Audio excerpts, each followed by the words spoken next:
Kanina I was inviting you for coffee and water. I still am inviting you for coffee and water. I'm Angel Jacob. I'm your host for today. Maraming salamat for taking your precious time or for taking precious time out to join us this morning.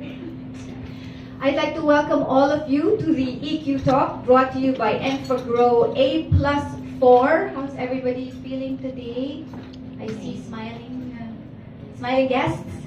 Everyone's okay? Yes, looking forward to learning and understanding more about what I just said, EQ. Again, brought to all of us by Enfagrow A+4. Today we're here to discuss a very aspect in parenting. I'm sure everyone is familiar, or all of the parents and grandparents are familiar with raising our kids and with the emphasis on having a very high IQ rather. I use the word very high or high IQ, just so your kids can get by and just so you know that they will succeed in the future. And the phrase, bida ang matalino, was very, very popular and still is. But Mead Johnson conducted a survey among Southeast Asian moms. And we'd like to share with all of you that the survey validated an interesting shift in parenting style, especially among Filipino moms. Apparently, IQ is no longer enough for your child to succeed in this very challenging and interesting world we live in. And that is exactly what we are talking about today. There's more and more scientific-based validation of the need on focusing on your kids' EQ. So we've invited an expert to further discuss and give us insights brought about by this survey and delve further on the importance on EQ and why is there a need to focus on it in raising our kids. So, ladies and gentlemen, if you're ready, let's start the EQ Talk. Our esteemed resource person for today has earned her bachelor's degree in biological sciences at the University of the Philippines and her Doctor of Medicine degree at the University of the East Ramon Magsaysay Memorial Medical Center. Aside from these, her expertise grew through her 2 fellowship stints and developmental behavioral pediatrics at the UP Philippine General Hospital and the Albert Einstein College, New York. One of the most sought-after developmental behavioral pediatricians, she currently serves as the Vice President for Medicine of the Philippine Association for the Gifted and an active member of local medical organizations such as the Philippine Pediatric Society, Philippine Society for Developmental and Behavioral Pediatrics, and international medical organizations such as the International Society on Early Intervention and the Association for Research on Infant and Child Development. Ladies and gentlemen, we are honored to have with us this morning our developmental behavioral pediatrics expert, Dr. Jocelyn Yosefi. Thank you, Angel. Good morning to everyone. It is indeed an honor and privilege to be here talking to you about one of the loves of my life, that is emotional intelligence. And I'm sure that when you were coming here, majority of you have made use of your EQ to sustain your emotions in dealing with the traffic. And I did. It took me 1.5 hours to come over here. Well, anyway, my topic is what has been mentioned, that from the recent survey, most Asian parents think that IQ is not enough and that what makes a child more successful in life is having both but more of the EQ rather than the IQ. And this is a proof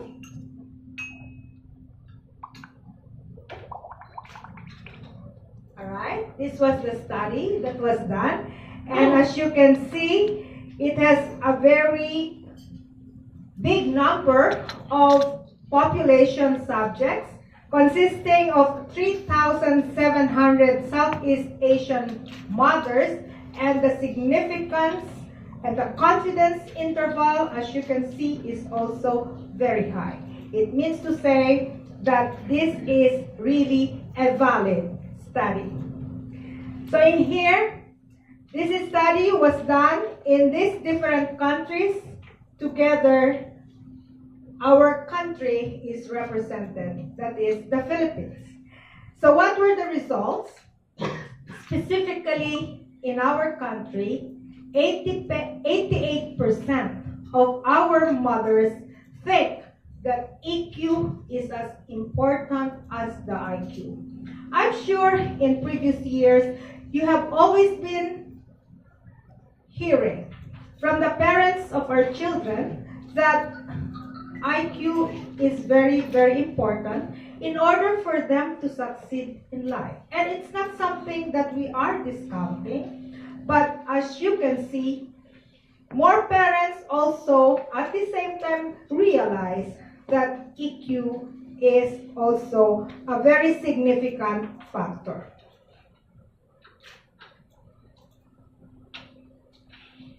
Furthermore, the results showed that, for instance, in Indonesia and Vietnam, the most important quality that is associated with emotional intelligence is for their children to become independent. But what about in our country?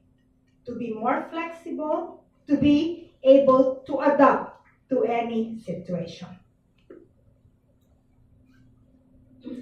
Furthermore, the results showed that what they are more confident about the future of their children is that of their ability to be able to communicate.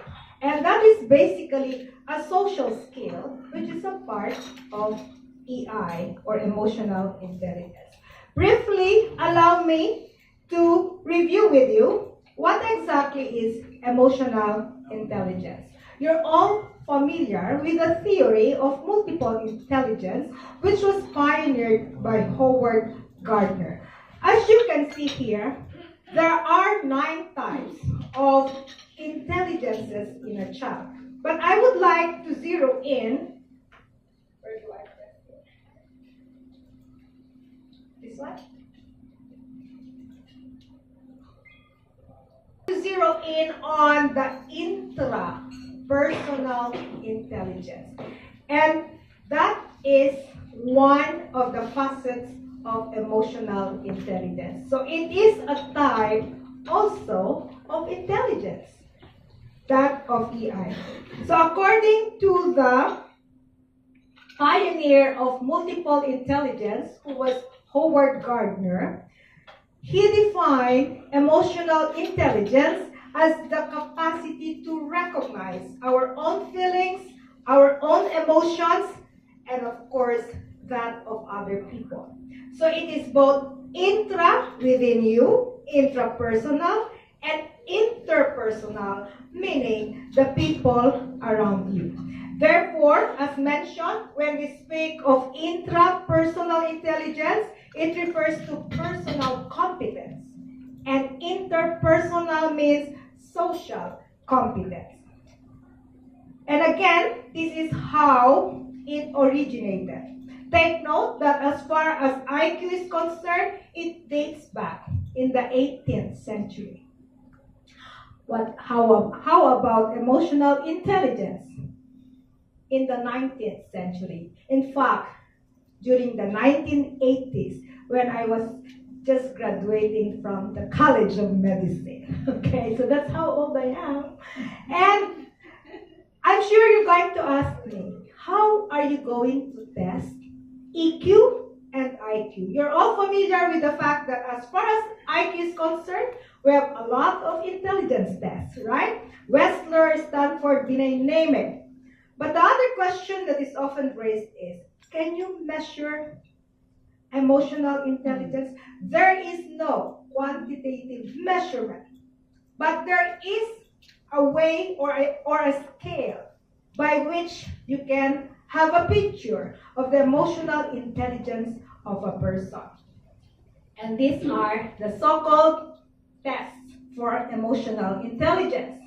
And to differentiate between the two, of course, when we say IQ, it refers to what you know cognitively, right? Whereas EI is intra and interpersonal. These are your abilities under your EI and under IQ. And what would be the end result of having a good IQ or a high IQ and a good EI as well? So if you have a very high EI or emotional intelligence, you end up to become a leader, a team player, individual who best work alone, individuals with social challenges. On the other hand, if you have a high IQ, more often than not, you are gifted, especially in the areas of sciences, math, name it. All right? So once again, just to summarize to you, what exactly is emotional intelligence?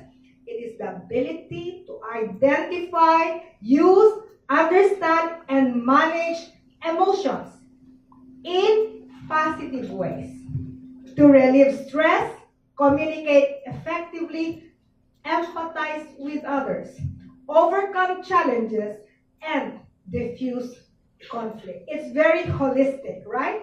It is very ideal.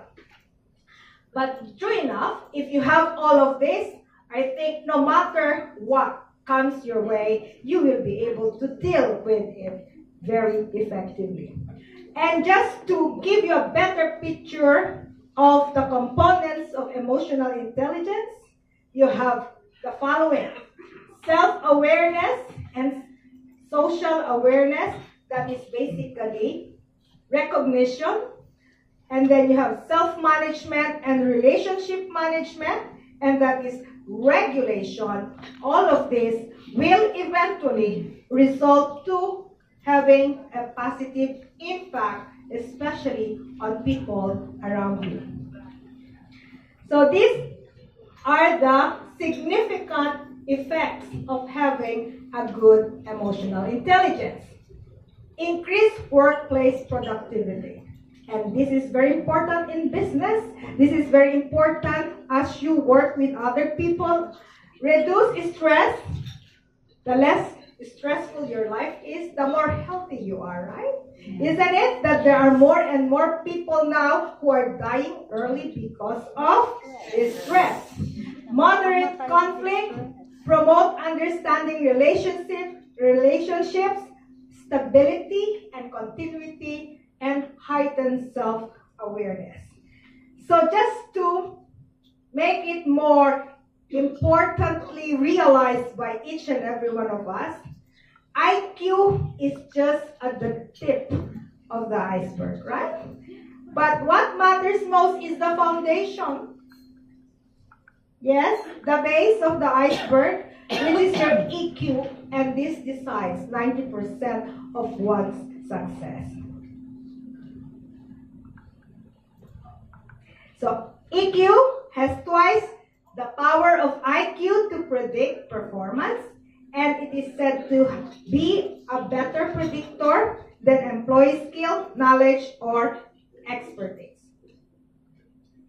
So in other words, IQ gets you hired, but EQ gets you promoted. You agree with that? Yes. Now, let's take a look at the significance of emotional intelligence or quotient in children. I'll give you a scenario. I'm sure you have children, right? If your child is doing his homework, and I'm sure sometimes or many times he's having difficulty with it, like math. Do you like math? No. You dislike it? Personally, I dislike it. So to a certain extent that you can even yell and give up on it. Right? But this child of yours, for instance, because he has very good emotional intelligence, what does he do? Yes, he gets frustrated. He verbalizes it to you, but he would ask help from you, right? So what happens? Eventually, at the end, he will be able to learn better, right? Instead of yelling and giving up. Now, what about an adolescent child of yours who suddenly he has been planning to go to this party, but suddenly he gets a message that it's canceled. So what happens? If you were the one, your adolescent really will get upset with it, right? But because he understands the reasons why this will not push through, then he will be able to handle the situation very well. So those are examples of how children early on, if they have good EQs, can handle situations. Therefore, we can say that emotional intelligence is very important to help us face challenges in life, right? And to handle situations successfully. And not only that, it helps us to make positive connections with people around us, which is something that the child will bring to him as he grows older and eventually put it into practice when he will be in the workplace. So, just to summarize again, early on, if a child has good emotional intelligence, he will have all these qualities: motivation, empathy, self-awareness, self-regulation, and social skills, which he will use in his academic and social functions. If you have good motivation, right, and self-awareness, your tendency is to be able to learn better. And that would enhance your learning and be motivated more to succeed, and will be able to communicate better with your mentors, with your teachers. Socially, there is reduced misbehavior. Instead of acting out impulsively on situations like your classmate was teasing you, was bullying you, right? Your tendency is to do the same thing. But if you have a high EQ, you will be more considerate, you will be able to understand better why this child may be of yours or classmate of yours is bullying you. He might have a problem at home and so on, and therefore you will not do the same thing as what he's doing. So there will be less misbehavior. You will be able to put solutions into conflicts and into arguments. You will be trusting people around you and be able to share as well, and therefore you will be able to practice respect on other people's feelings and emotions. It is said that there are 7 skills that a child needs in order to survive the world, the changing world that we are in. And these include the following: critical thinking and problem solving, collaboration, agility and adaptability, initiative, and entrepreneurialism. What else? Effective oral and written communication, accessing and analyzing information, as well as curiosity and imagination. All of these skills are embodied in your EI, or emotional intelligence. Now, let me share with you what is in the future as far as jobs, employment, skills, and workforce. We have here a summary of the core work-related skills that are necessary.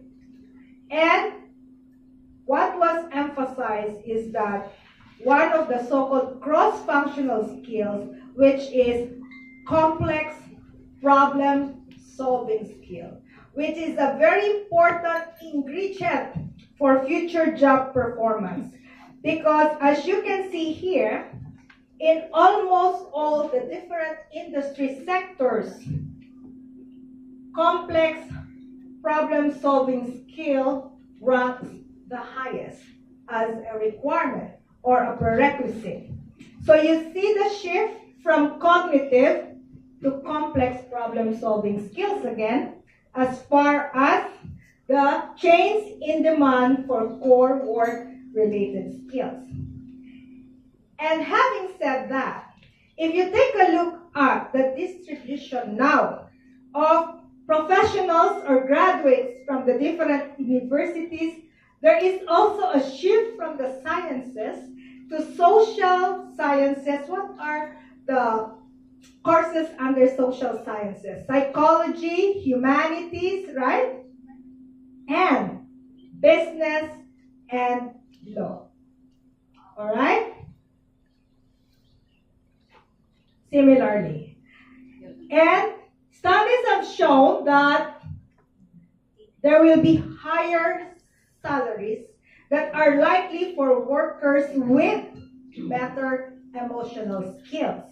And these are the top 4 most wanted skills that were identified by employers. Managerial and leadership skills, that is EQ again, right? Work ethic and commitment, interpersonal and communication skills, all of which are under EI or EQs. So, while IQ remains a very strong predictor of career success, the research that was done suggested that people with high EI are more likely to have high salaries. And why is that so? Because people with high emotional intelligence are said to be able to make use of their skills, right, better embedded in the company's network, and therefore they will essentially make more friends. If you make more friends, then you can invite them better and more to be involved in your company, right? They have senior mentors, which again can have a positive influence on their career success. And if you have a high EI, you are more open to accept mistakes. And if you are ready to accept mistakes, you are also open to learn on how to overcome such mistakes. And also, they will have the ability to perceive, understand, and manage their own emotions, so there will be a better working relationship among co-workers. So in summary, what have we gained or what have we understood from this very short lecture? That many experts now believe that a person's emotional quotient may be more important than their IQ, and is certainly a better predictor of success, quality relationships, and overall happiness. And that emotional intelligence impacts on all aspects of a child's life, from his performance in school and at work, his physical health. Why? Because it's the more you are less stressed, the more healthy you are. Do you know that if you are stressed, it depresses your immune system? All right? And also, the child's mental health. Why is it that there are more and more people who become depressed, who have mental health problems? Because they lack the EI. And of course, child's relationships and friendships. So once again, emotional intelligence is extremely important for a child to develop a happier and healthier life in the future. So, to end, yes, IQ is very important, but just like what has always been said, what makes a child more successful in life is the EQ rather than the IQ. So with that, thank you so much. Thank you very much, Dr. Eusebio. Please join me here. Yes. Ako, EQ, no? We were all listening, we were all attentive, all eager to learn. So EQ yun, di ba, no?